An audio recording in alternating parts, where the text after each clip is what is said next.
ஞானவேல் அவர்கள் கேட்ட கேள்விதான்.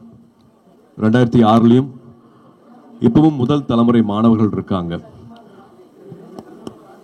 அப்பானால அம்மானால காசு கொடுக்க முடியல அப்படிங்கிறதுனால பல முதல் தலைமுறை மாணவிகள் வந்து படிப்பு பாதியோடு நின்று போகுது. அரசு பள்ளியில் படித்தாங்க கூட அதுக்கப்புறமா என்ன பண்ணுறதுன்னு தெரியாமல், உதவி கேட்க கூட தெரியாமல், டெய்லி வேஜஸ் ஒரு தினக்கூலி கிடைச்சா போதுங்கிற மாதிரி வாழ்க்கை மாறிடுது அப்படின்னு 2006 அவர் கேட்ட கேள்வி தான் அகரம் பிறக்கிறதுக்கான காரணமாக இருந்துச்சு. அப்போ 10க்கு 10 ரூமில் ஆரம்பித்தோம். ஒரு சின்ன ஒரு அலுவலகம் தான். அதுக்கப்புறமா ஒரு 2 பெட்ரூம் ஹவுஸில் ஆரம்பிச்சது அகரமோட வாழ்க்கை. அதுக்கப்புறமா அப்பா கொடுத்த இடம், அப்பாவோட வீட்டில் வந்து அகரமோட வேலைகள் எல்லாமே நடந்துச்சு. 2006 அகரம் ஆரம்பித்தாலும் 2010 தான் விதை அப்படின்னு இப்போ சொல்கிற அரசு பள்ளியில் படித்து முடித்து வர மாணவர்களுக்கும் கல்லூரியில் சேர்க்குற திட்டத்துக்கு பேர் தான் வந்து விதை. அது எல்லாருமே முதல் தலைமுறை மாணவர்கள். இப்போ நீங்கள் பார்க்கலாம், இங்கே 5813 மாணவிகள் வந்து படித்து முடிச்சிருக்காங்க. இன்னும் 2000 மாணவர்கள் வந்து படிச்சுட்டு இருக்காங்க. எவ்வளோ அரசு பள்ளிகளில் எவ்வளோ மாணவர்கள் எவ்வளோ பேர் படித்து முடிச்சுட்டு இருக்காங்க அப்படிங்கிற எல்லா விவரமும் வந்து இங்கே பார்க்க முடியும் உங்களுக்கு. இப்போவும் அகரமில் வந்து 2000 மாணவிகள் படிச்சுட்டு இருக்காங்க. 70% மேலே வந்து எல்லாமே மாணவிகள். 2010 ஒரு 100 மாணவர்களை படிக்க வைக்கணும்னு ஆசைப்பட்டோம். அப்பவும் 10,000 அப்ளிகேஷன்ஸ் வந்துச்சு. இப்போ 700 மாணவர்கள் கிட்ட வருஷத்துக்கு வந்து படிக்க வச்சுட்டு இருக்கோம். இப்போவும் 10,000 அப்ளிகேஷன்ஸ் வந்துட்டு இருக்கு. ஸோ தேவைகள் வந்து குறையவே இல்லை. இப்போவும் 2025 இப்போவும் நம்ம சமூகத்தில் முதல் தலைமுறை மாணவிகள் இருக்காங்க.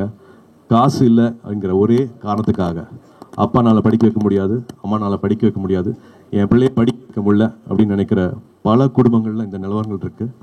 இப்போ நம்ம தம்பிகள் சொன்ன மாதிரி வந்து கல்வியே எங்களோட ஆயுதம், கல்வியே எங்களோட கேடயம். நான் ஒருத்தரையாவது படிக்க வைப்பேன்னு சொல்கிறாங்க. நான் பெற்றதையும் கற்றதையும் நான் இந்த சமூகத்துக்கு கொடுப்பேன்னு சொல்கிறாங்க. ஸோ இதுதான் வந்து அகரமாக மாறி இருக்கு.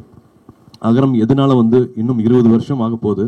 20 வருஷமும் கொஞ்சம் கூட தோய்வடையாமல் வீரியத்தோட ரொம்ப சக்தியாக ரொம்ப வந்து என்ன சொல்கிறது, அவங்களோட நேரம் காலம் உழைப்பு எல்லாமே வந்து ஒரு முன்னுதாரணமாக இருக்குது. எங்களுக்கு வந்து இன்னொரு 20 வருஷம் நாங்கள் இதே விஷயத்த வந்து கொஞ்சம் கூட குறைவில்லாமல் பண்ணோம். அப்படிங்கிறதுக்கு காரணம் முன்னாள் மாணவர்கள் வந்து அவங்களோட வாழ்க்கையை அமைச்சுக்கிட்ட விஷயம்தான்.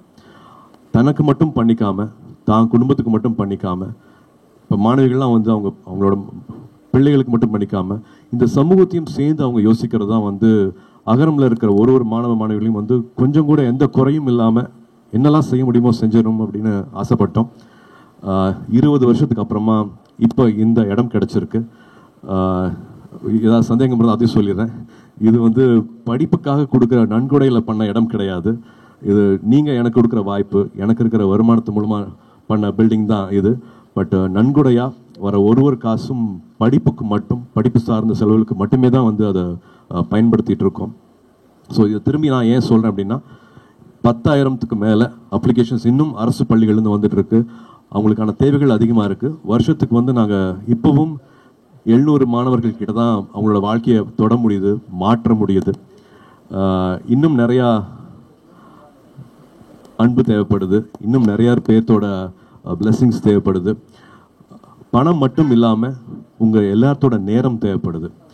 அகரம் இவ்வளோ 20 வருஷமாக நடந்துட்டு இருக்கு அப்படின்னா அது முக்கியமான காரணம் வந்து தன்னார்வலர்கள்னால.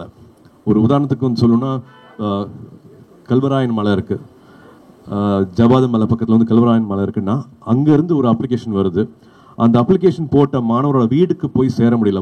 இங்கேருந்து தன்னார்வலர்கள் போகிறாங்க, சைக்கிள் எல்லாம் போக முடியாது. அஃப்கோர்ஸ் பஸ் வசதி கிடையாது அங்கே போகிறதுக்கு, சைக்கிளில் கூட போக முடியாது, இருசக்கர வாகனத்தில் போக முடியாது. நடந்து போய் அந்த மலை ஏறதே சிரமமாக ஒரு 9 தன்னார்வலர்கள் திரும்பி வந்துடுறாங்க, முடியலன்னு பார்க்க முடியலன்ட்டு. 10ஆவதாக மறுபடியும் ஒரு வாலண்டியர் போகிறாரு. அவர் பார்த்து அவர் அப்ளிகேஷன் கொடுத்து இப்போ அந்த தம்பி டாக்டர் ஆகியிருக்காரு. ஸோ தன்னார்வலர்களோட வேலை எவ்வளோ முக்கியம் அப்படிங்கிறத வந்து நான் இது மூலமாக சொல்லிக்கிறேன். 20 இயர்ஸ் ஆனதுக்கப்புறமா கூட இன்னும் we need lot of support. இது மக்களுக்காக செய்யப்படுற ஒரு விஷயமா பார்க்குறேன்.